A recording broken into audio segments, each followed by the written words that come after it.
उनके farmer intelligence के भी रह चुके हैं। हमारी इंटेलिजेंस कहां दिखाई दे रही है सर? वहां पर पूरा का पूरा पाकिस्तान दिखाई दे रहा है। अरे साहब, ऐसा है, पूरा का पूरा पाकिस्तान दिखाई दे रहा है। If you don't want to act on your intelligence, आप यहां गांधीवाद में आ जाएं, आप बोले हमको फर्स्ट मूवर एडवांटेज चाहिए बाय रिकॉग्नाइजिंग तालिबान, तो फिर आप अपने पांव पे खुद कुल्हाड़ी मार रहे हैं। ओके, इंटेलिजेंस का क्या फायदा अगर आप उसका इस्तेमाल ना करें?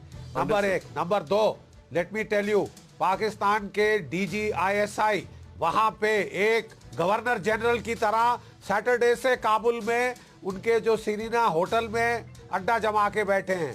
ठीक है, ना सिर्फ वो दखल अंदाजी कर रहे हैं पंजशीर ऑपरेशन में, वो जो है वहां गवर्नमेंट फॉर्मेशन में सबसे बड़ा हाथ उनका रहा है। अटकलों के मुताबिक बरादर को प्राइम मिनिस्टर बनना चाहिए था। हक्कानी नेटवर्क जो कि इतना ज्यादा इन्वॉल्व है चीजों में, हक्कानी नेटवर्क जिसके ऊपर हक्कानी के ऊपर बकायदा बाउंटी है, अब वो हक्कानी के लोग FBI से बातचीत करेंगे गृह मंत्री बनने के बाद। क्या हमें यह मान के चलना चाहिए कि वो हक्कानी भारत के लिए सोचेगा? भारत के लिए सोचेगा, आपके टुकड़े टुकड़े करने के लिए सोचेगा। आप समझ रहे हैं? हमारे बहुत सारे काबिल दोस्त कह रहे हैं, गांधीवादी जो हैं, कि साहब हमको वहाँ एक तो कह रहे हैं कि लोगों को निकालना चाहिए, दूसरे सांस में कह रहे हैं कि हमको अपनी एम्बेसी एस्टैब्लिश करनी चाहिए काबुल में। काबुल की सिक्योरिटी किसके पास है? हक्कानी के पास।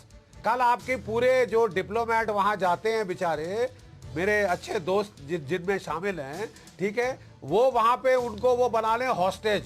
क्या करेंगे आप?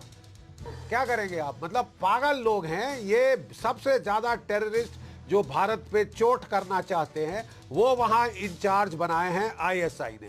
क्या आप जानते हैं कि SSG स्पेशल सर्विस ग्रुप की 3 battalion under major general Adil Rahmani हमला लीड कर रही थी पिछले 10 दिन पंजशीर के ऊपर। क्या आप जानते हैं वहां 2 रेजिमेंट आर्टिलरी की है, 4 ह्यूए कोबरा हेलीकॉप्टर पाकिस्तान के, और 4 उसके अलावा पाकिस्तान की एयरफोर्स ने एयर स्ट्राइक्स करी है। You hit the nail on the head, sir. मैं एग्री कर रहा हूं आपकी बात से। प्रोफेसर कपिल मेरे साथ है। सर, मैं आपसे ये जानना चाहता हूं, पाकिस्तान का रोल दिखाई दे रहा है नंबर 1, हक्कानी नेटवर्क वहां पर है। I think we should not be surprised. बहुत जल्दी वहां पर वो जो POK में होता है ट्रेनिंग ग्राउंड्स बन जाएं भारत के खिलाफ, टेरर कैंप्स बन जाएं भारत के खिलाफ, और वही सड़कें, वही इंफ्रास्ट्रक्चर का वो इस्तेमाल करेंगे जो हमने उनको बना के दिया है।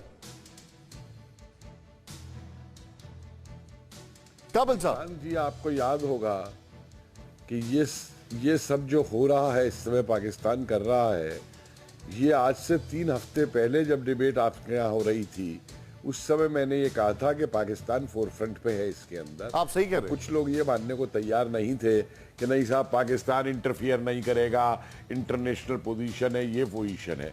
देखिए साहब, ये जो जिहादी लोग हैं और ये जो फेनेटिक मेंटेलिटी के लोग हैं, इनके लिए international opinion, international human rights उनकी ना कोई वैल्यू है, ना ये इनकी समझ में आते हैं। इनका उद्देश्य सिर्फ एक है, मुल्लाओं से इन्हें गवर्न होना है। ये कोई प्रोग्रेसिव डेवलपमेंट में इंटरेस्टेड नहीं है, अपने उस तरीके से इनको रहना है। अब सवाल जहां तक आता है, जो आपने मीटिंग्स का सवाल उठाया है, भाई साहब, पहले तो अमेरिका ने जो है तश्तरी के ऊपर गिफ्ट रख करके दे दिया इनको, आर्मामेंट्स भी दे दिए इनको, वहां से रैंसम मनी भी दे के चला आया अपने सेफ निकलने के लिए। वही सोवियत यूनियन पहले बैठ के उनको देख रहा था, ये समझ रहे थे कि ये फिर तालिबान को कंट्रोल कर लेंगे, पाकिस्तान को कंट्रोल कर लेंगे, क्योंकि ये तालिबान और पाकिस्तान की जो मानसिकता है उसकी साइकी को आज तक समझने में पूरी तरह फेल हुए हैं। हिस्टोरिकली ये लोग कभी समझ नहीं पाए कि साइकी क्या है, तालिबान की, ISIS की, अलकायदा की और इनकी।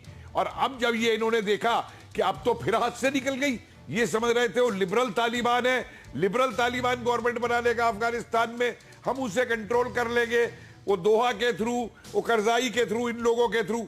और जब इन्होंने देखा कि वहां पे फिर हाल क्या हो रहा है, मैं आपसे जानना चाहूंगा करना क्या चाहिए भारत को? करना भारत को ये चाहिए जी, जो बख्शी साहब कह रहे हैं, this is time to act. आप हमारे एनएसए के हाथ में इस समय छोड़ दीजिए पॉलिसी, पॉलिटिशियंस को बाहर कर दीजिए। This is war.